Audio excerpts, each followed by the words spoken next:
So, good morning. We are going to we will study and cover unit learning outcome number 3 today, develop a motivational strategy. Good morning, Keith.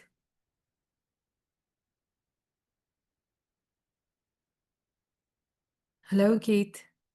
Hello. Okay, I'm just about to start this one, and luckily you just joined the session. Going to cover learning outcome number 3, a motivational strategy to optimize performance. This case, again, you can see my internet connection is not stable. So please accept my apologies. I can't turn on my camera because whenever I turn on my camera, it causes more problem in my internet connection. So please accept my apologies for that thing. So in today's session, we are going to cover theories of motivation, some content theories, process theories, etc., impact of motivation on organization performance, and some motivational strategy in terms of financial, non-financial strategies we will be discussing. And then finally, we will be discussing some kind of the strategies which can help addressing and managing unsuccessful performance. Okay. So when we talk about motivation, normally we consider the employee is willing to work, and there are some kind of the incentive or reason which are motivating them to work or perform the work. So incentive could be recognition, promotions, and monetary benefit like their salaries. So these are helping them or managing their behavior. The tasks. So in general, people think the people who are hardworking, those people are working, willing to do their jobs. But when we talk about the motivation, it is not only about you are just following the rules and regulation in the organization, but it is go beyond. It means you are more dedicated to perform your jobs, just apart from following the rules and order and completing the basic jobs. So motivation is a very important element to increase effectiveness or efficiency of the work. Sometimes the employee is very hard working, very talented, but you can't assume that person will work effectively because possibility is he is not motivated, he is bored, their working environment is not according to his behavior, or he doesn't like the working environment, working conditions are inhuman. So there are many factors which can impact employees motivation. So that's why there are in management we have a different kind of the motivation theories which help us to strategize our planning to enhance the employees motivation to bring or increase the performance of the organization. So we'll be discussing those motivational theories in a while. Performance management and competitive advantage. The purpose to discuss performance management here is the basic job of the manager is to enhance the performance of the organization, same time the performance of the employees. So they are responsible for the performance of the organization along with the performance of the employees also. So when performance management plays a very critical role in bringing the competitive advantage in any organization. So in performance management, the scientist or thinker Cliff Bowman, he claims that teams can learn from experience. With the passage of the time, when you gain experience, your understanding increase, you enhance your skills and capabilities, which allows you to learn the better way of doing the job, and ultimately it helps to do the work in a way which helps to reduce the cost and increase the efficiency to complete your job or to deliver the product and services same time. So he focuses on that thing that your understanding with the passage of the time helps to reduce the cost and efficiency of the work. For that thing he focus on performance management. So he believes that we should, if an organization apply or use effective performance management processes or strategies or model, which will help to or likely increase the chances of the success in the organization. So there are some kind of the performance management strategies and some kind of process management strategy also, which can be implemented and which can help to increase the performance of the employees. And sometimes these okay, let's finish performance management.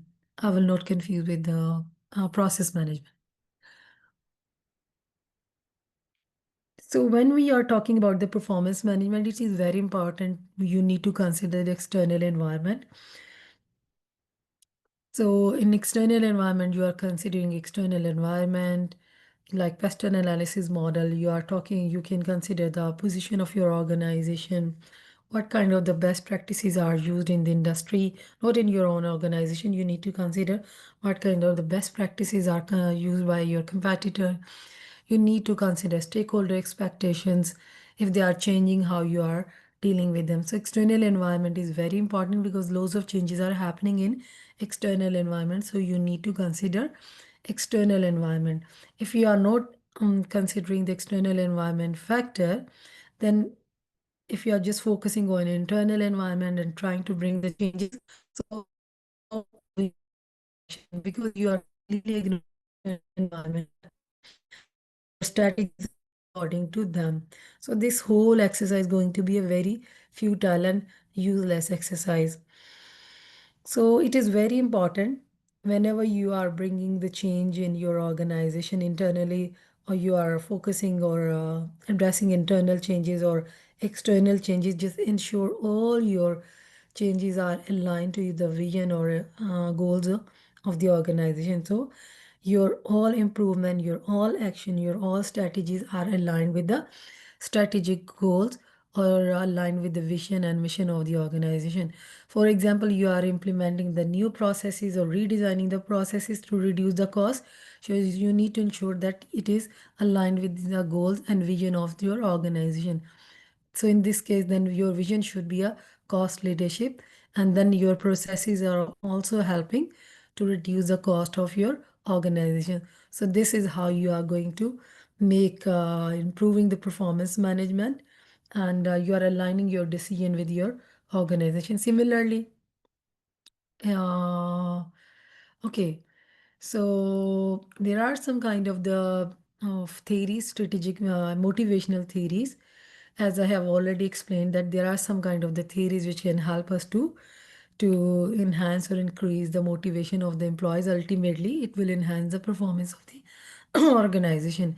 Everyone has studied Maslow's hierarchy of need. There are the five level of the needs: psychological safety, social esteem, self, and self-actualization. So these are the kind of the needs in your organization. Employees are at the different level and they have a different level of the needs. So you need to see at what level of your employees are and what kind of their needs are what kind of they have needs. So according to that, you need to fulfill their need. When you will fulfilling their need, they will be working in a better way because their needs are satisfied, they are mentally satisfied, so they are more inclined to work and performing better. So there is an application how you can do that thing. Basic need like salary, these are you are focusing on, you are giving the right salary, you are providing the job security, okay, your social needs, and self growth can see. So you need to figure out what kind of the need your employees have at the different level. So this is the role of the manager to identify those needs and fulfill those needs. Okay.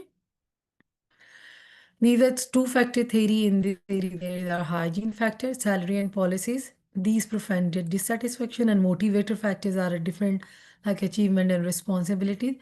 These one drive satisfaction. So you need to figure out motivator factors. Yeah, hygiene factor are not necessarily will increasing your motivation, but the motivator factor remove your dissatisfaction. They will motivate you, and same time they will remove your dissatisfaction also. So you need to focus on these things. So in your organization, you need to consider which factors are impacting employees' satisfaction and employee motivation. You need to then work on these factors and include in your strategies in your HR practices to increase and maintain employees' performance, improve hygiene factor to avoid complaints. And when we're talking about focus on our motivation to boost the performance and engagement of your employees. And then there is the theory of need. So there, in this theory, the people have a different kind of the need of achievement, need of affiliation and power. Again, it is your job that what kind of the need your employees have at different level. According to that, you need to fulfill their needs, and then you can boost their performances. Sometimes need of achievement, you can give them the challenging task. So you need to see what kind of the employees are having a attitude to perform the challenging task, not a simple task, because maybe simple tasks boring them and they are reducing the motivation. Affiliation needs, you can design the team project, okay? And some people are looking for the power, then give them the role so they can motivate the different kind of the skills. So these are different kind of the theories help you to maintain the motivation of your employees, which ultimately increase the performance of the organization. Similarly, expectancy theory of so these are process theories now. In process theory, yeah.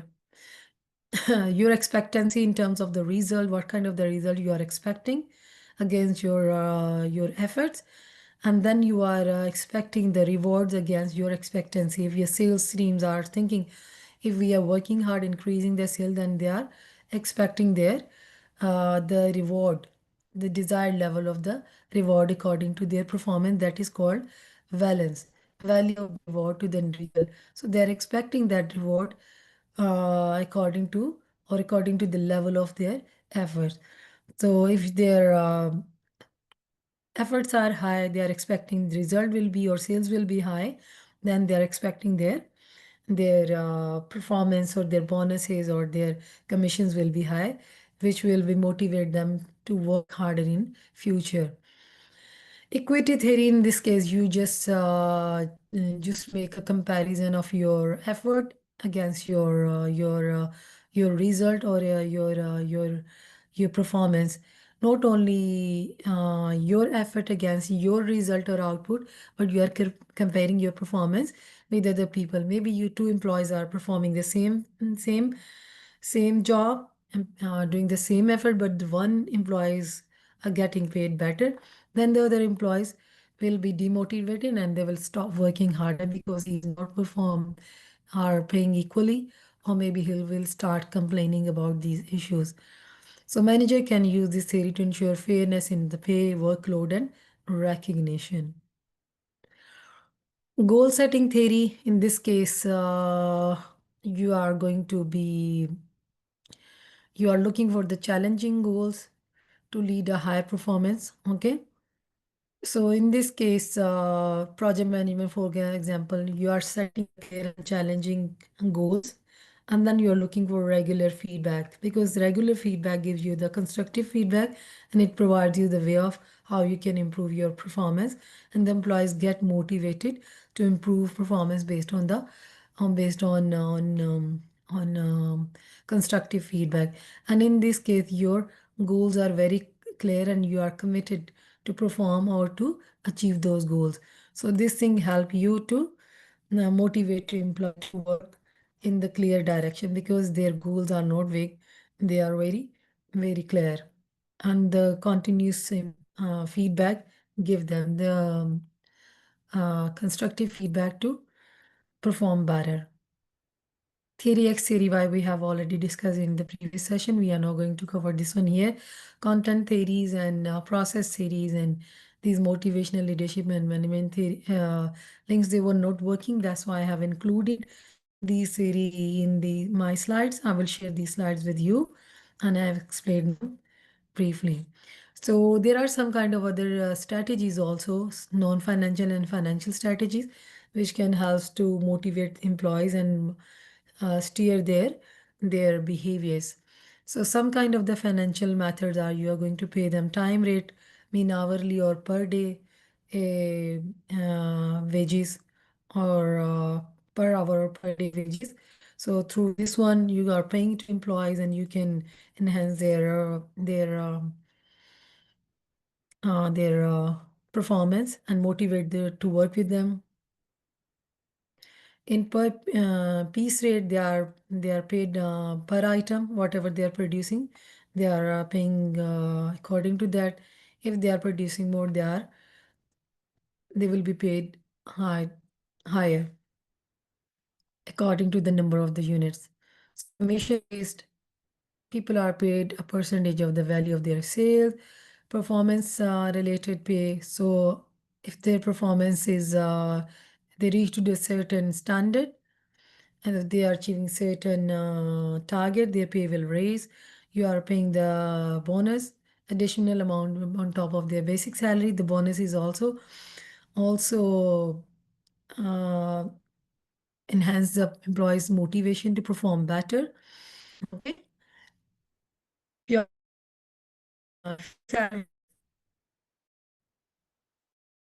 also, and fair salary mean you are paying the fixed amount of the salary. Profit sharing, in this case, you are sharing the percentage of the profit you made. As higher the profit you are making, higher profit sharing will be with the employees, and which keeps the employee motivated. They will be then inclined to work harder to increase the profit of the organization. There are some kind of the financial methods, flexible working practices. So these are the kind of the practices where employees are very happy. They can create the work balance, work-life balance, and it will also lead to reduce absenteeism rate, and it has to retain the staff. It has to increase the retention rate of the employees, because you are giving them the flexible timing. They manage their time to work around. We can take the example of the Google. They are giving the flexi time approach to their employees. Working environment also create impact on employees motivation. If you are providing them good technology to perform their tasks, you're providing them comfortable area, there is a good communication with the employees. Okay, so such kind of the element, also working environment, good working environment create the good impact on employees in motivation and employees relationship. If you are providing them training and staff development, so there is a kind of a greed or some kind of the motivation of the staff development, where you are giving them opportunity to do some kind of the paid courses. So if the company is paying on behalf of them, so it is helping them to grow their personal development. So this is also increase their motivation. Promotion and recognition. So some people prefer promotion and recognition. So Maslow's hierarchy of need, higher need. So you are giving them these, promoting them or giving them recognition, praising them. So then in that case, they will perform better. Okay.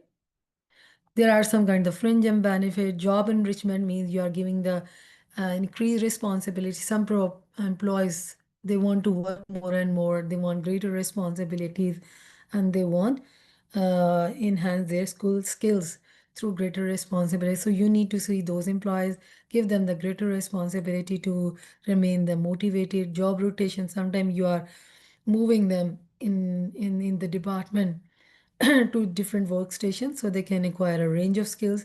So such kind of the techniques also has to not only to develop the employee skills, but same time to maintain their motivation and enhance their motivation. I have already explained leadership styles, situational leadership, and these management style in the previous session. Operational management. In Unit 4, we have already explained operation management in very detailed principle of operation. So we will be going this part briefly, not in a very detailed principle of operations.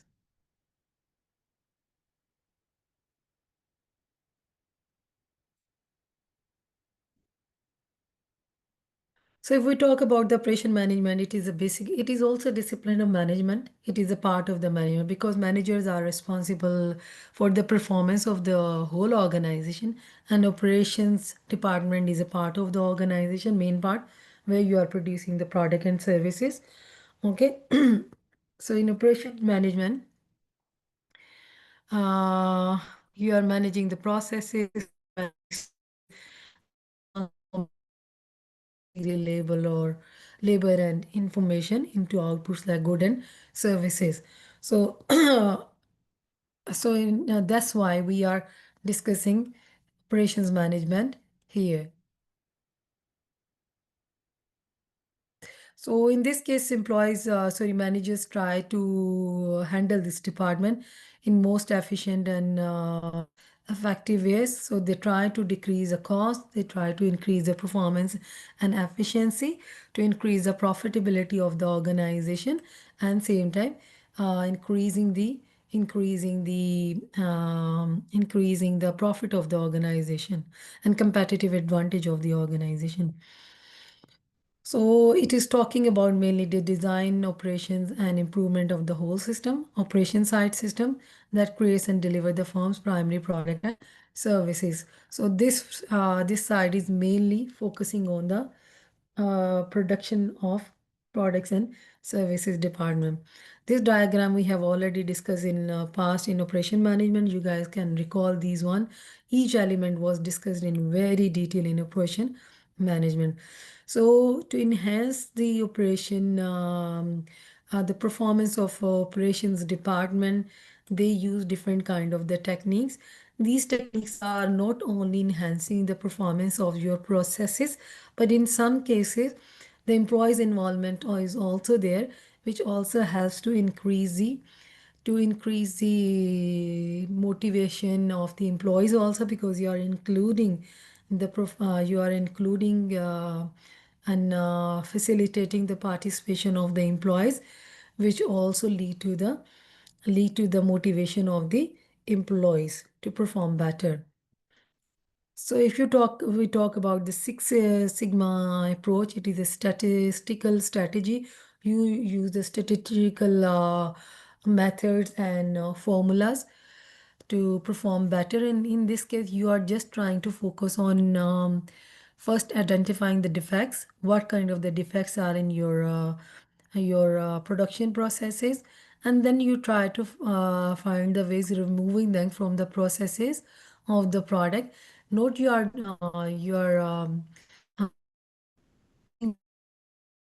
want to improve the quality of the product and services. So this also helps to gain the competitive advantage of the product. Okay.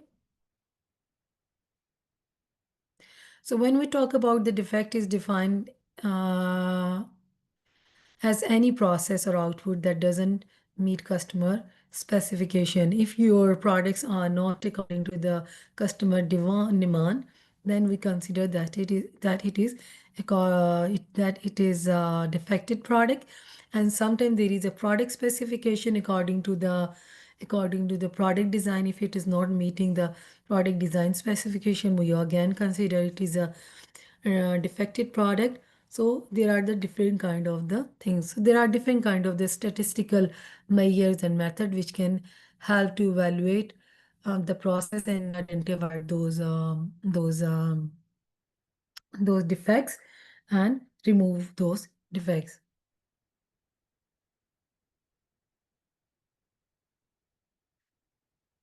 So this approach basically helps to increase the quality and decrease the cost in production. As I explained earlier, it leads to the competitive advantage. So basically the main focus of uh,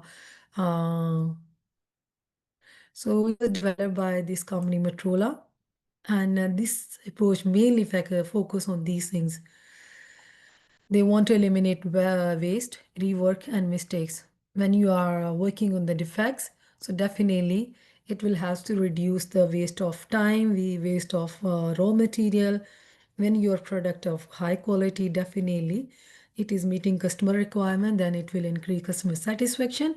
As I have already explained, it increase profitability and competitiveness of the organization. Okay. Again, I will be explaining these part briefly. Lean productions. So in this case, the lean production, this approach focuses on cutting out the waste, any kind of the waste in the processes. You just observe your processes. You find anything which is are causing waste. You try to eliminate those waste, but same time you are focusing on the quality also. You are not compromising on the quality. So this approach is not just applied or limited to the production operation. It is applied to the all aspect of the business, to design, from design through production to distribution to every part of the organization. You can apply lean approach. So the purpose of lean approach, anything that doesn't added value to the customer, that is considered waste. So mainly they focus on improve flow and speed of the processes. The way you are designing the processes, there is not any kind of the hurdle, restriction or bottleneck in your processes.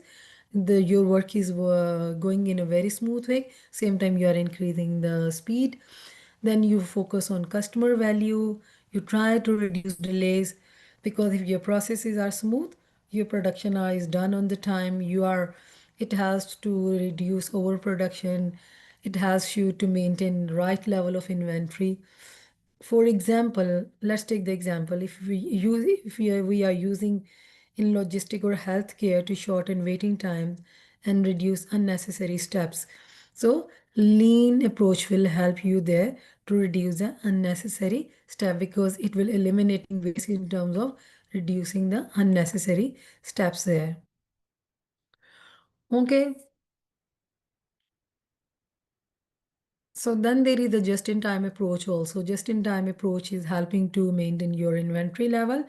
In this case, you just ensuring that input into product processes only arrive when they are needed. So whatever input or raw material is needed, and whenever it is needed, you are just receiving at that time. You are not holding that inventory well in advance and paying extra cost for storage, and you are holding your unnecessary capital in that inventory level. So you need to focus on that thing.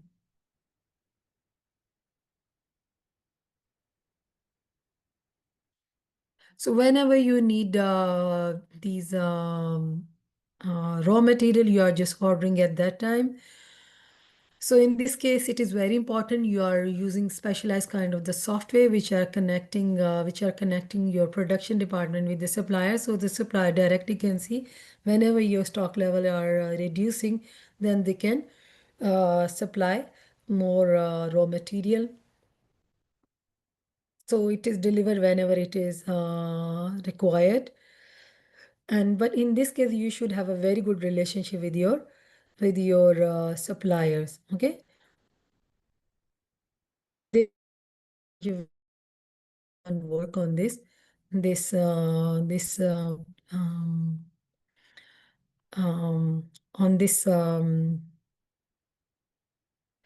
this approach. You can utilize this approach. So there are some kind of the benefit and disadvantages we have already discussed in unit 4. You can read it yourself, but some of I have already explained.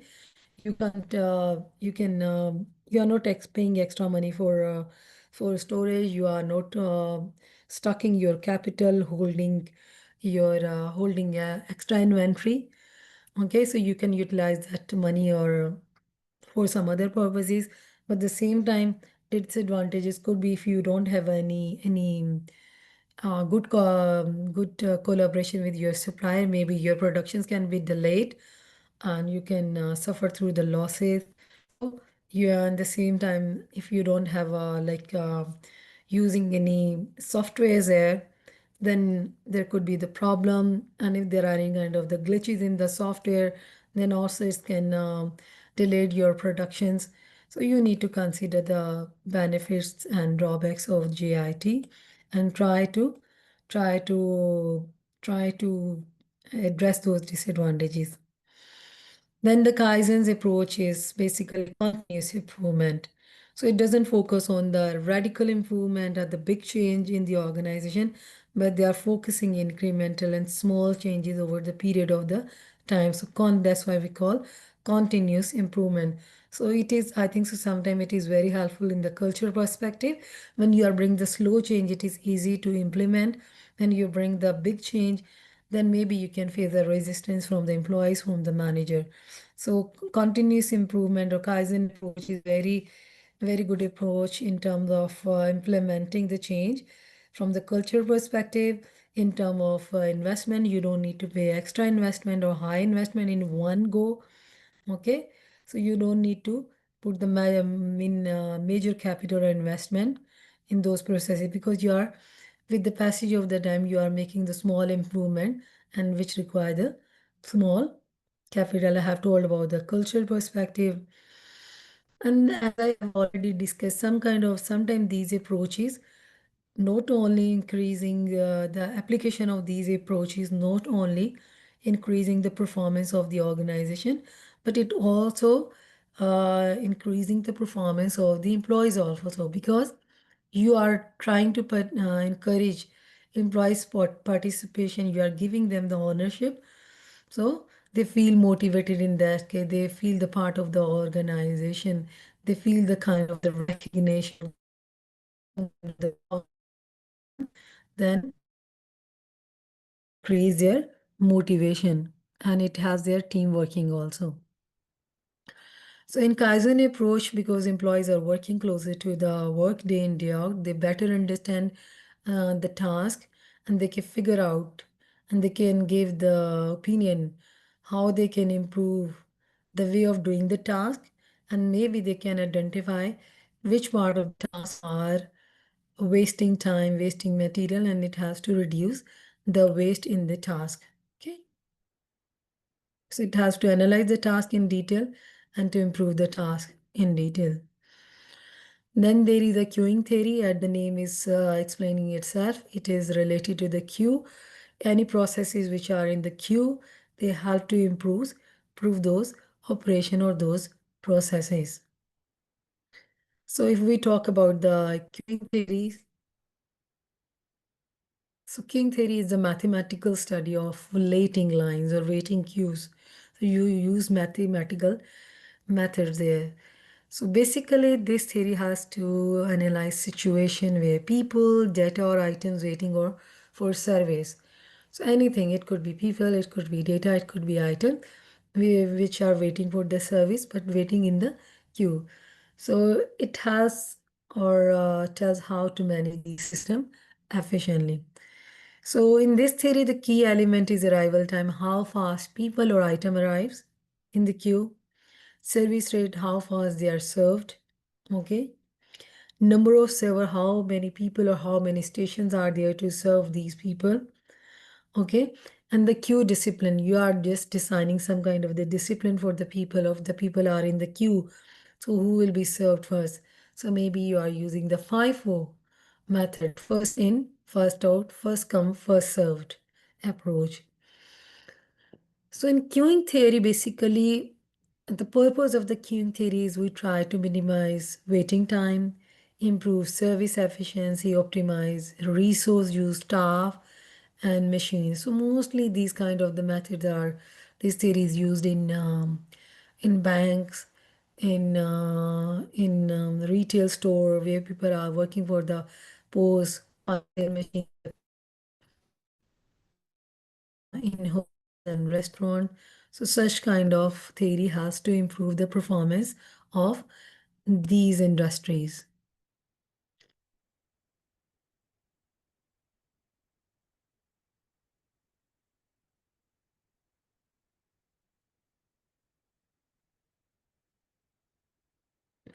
So this, as I've already explained, this is a mathematical approach, and this helps you take the right decision about the resources needed to provide services. Okay, so this is related to that also. Okay, and then there is the total quality management. Why we are discussing the total quality management? So total quality management, again, it is dealing with the two dimension of the organization. It is enhancing and increasing the performance of the organization. It helps to increase the competitive advantage of the organization, sustain the competitive advantage of the organization.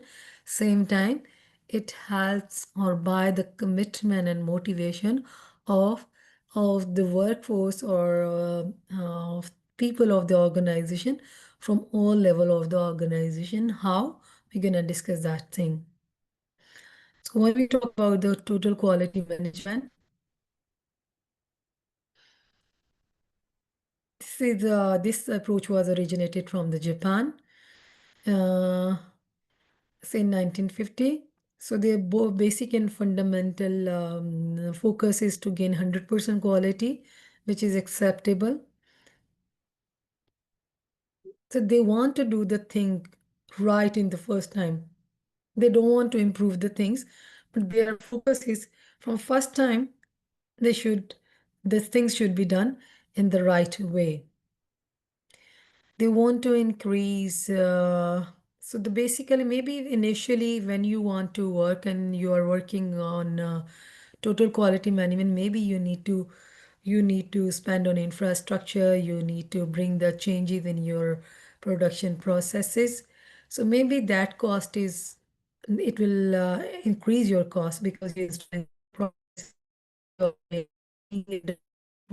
processes, doing the new task, but this is a one-time cost.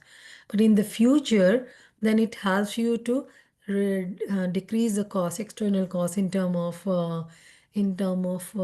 wastage of raw material, wastage of the time, and then mistakes, or you are not meeting the customer requirement or customer specification, product design specification, then in future for long term you are reducing that cost. And this is also, it is not just focusing on the one time you are doing, you are installing the processes and you increasing the cost on those processes, then job is done. No, the same time they focus on the continuous improvement. It introduced the culture in the organization that everyone will be responsible for the continuous improvement wherever they are finding the flaws or any kind of the defects and problem in the organization, in the processes. They can identify those or highlight those problem area. Then you can bring the improvement in those processes, not only correcting those processes. Then maybe you can find out the efficient way also to increase those processes. Maybe if the you need considering external environment where the new technology is coming in, like artificial intelligence is coming, is very in fashion nowadays. Mostly organization embedding these technology in their organization to enhance processes or to enhance performance of the organization. So you need to just focus on all the part of or element which can not only fix the problem, but they can also improve the performance of the processes. So it is ongoing circle. Okay, so real participation should be by all people. So here you can gain the participation or motivation of the employees. You are going to incline or include your employees. Over here, you are including people from the bottom, from top to bottom level. So higher management to bottom level management. You are, which is fostering the teamwork, which is everyone is a part of the organization. Everyone feel to be recognized in the organization. Everyone feels that we are important for the organization. Our opinion is important for the organization. So this way gaining the motivation of employees, supplier, and customer. Everyone's participation is there.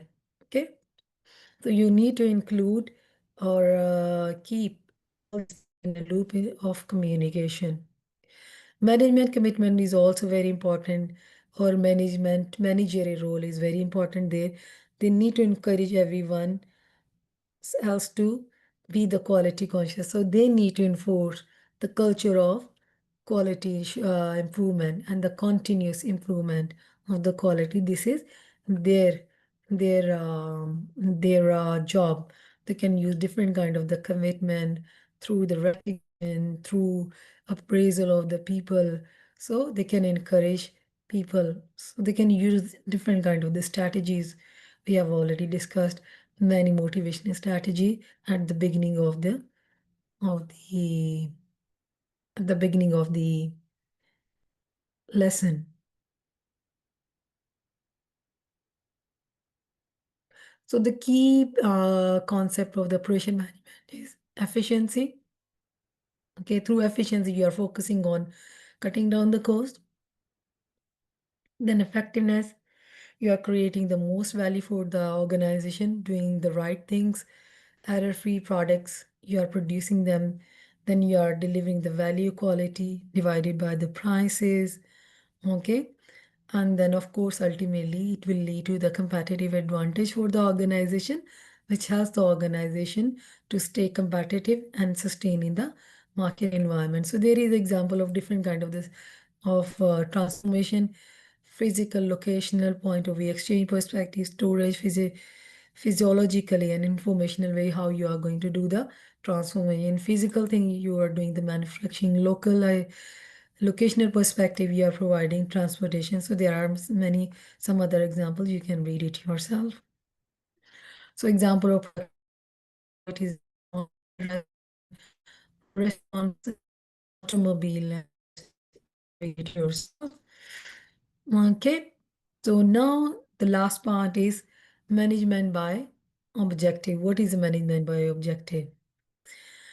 The management of by objective is also against not only helping to increase the in the performance of the organization, it is also a good tool used by the management or managers to enhance the performance of the employees. So how you can do it?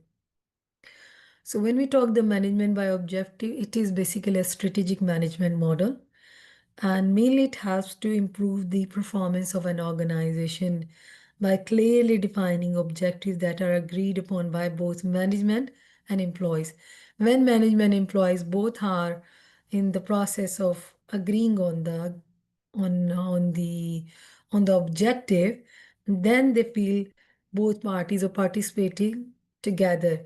So then if both parties take the responsibility, when you are taking the responsibility that we decided these objective, then you are more motivated to work hard to achieve those objectives. So that's why I said this approach is not only to enhance the performance of the organization, but at the same time, it buys and the motivations from the board and commitment from the management side and from the employee side. So both level, it buy the commitment and it buys the motivation. So mainly management by objective, it focus on goal alignment, because both employees and manager collaboratively and togetherly they set clear and measurable objectives. So their objectives are already measurable in terms of numeric values. As I already explained, they both people are management and employees are participating in this process.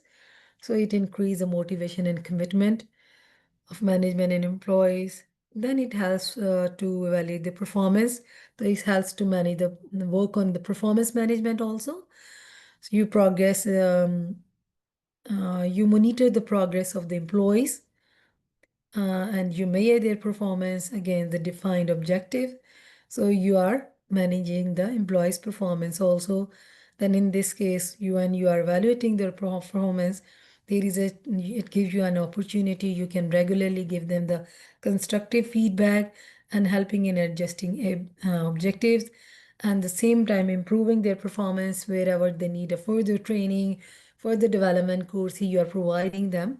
So it is helping them employees performance, also in managing their performance, and the same time it helps to develop the capabilities and competencies of the employees, ultimately the competencies of the organization. Time frame, when you set the objectives, you set the clear timeline for the achievement. Okay, so when you're doing the management, utilizing this approach, so the benefit of this approach is it clarifies roles and expectation.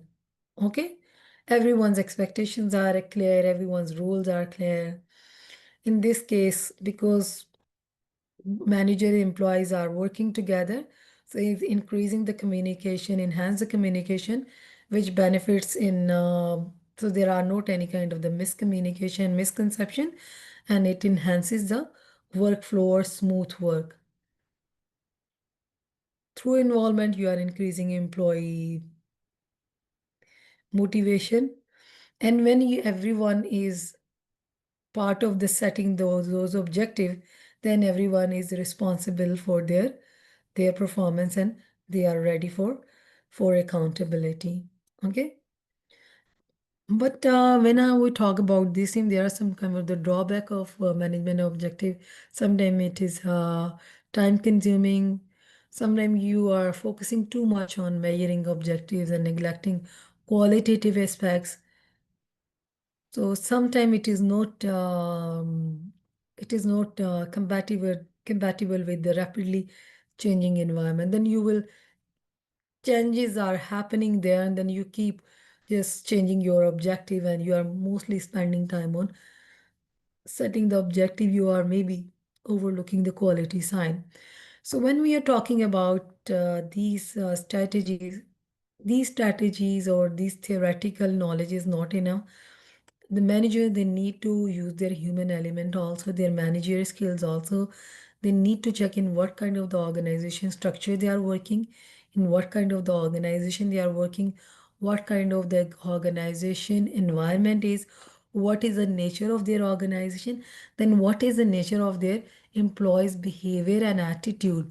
They need to consider all these elements. In some cases you need to external environment and internal factors. You need to consider all these elements while utilizing these approaching. Then based on those information and those after having the clear picture, while considering all these elements, then you need to decide which approach is best suitable in that condition. Then utilize that approach to motivate those employees. Okay.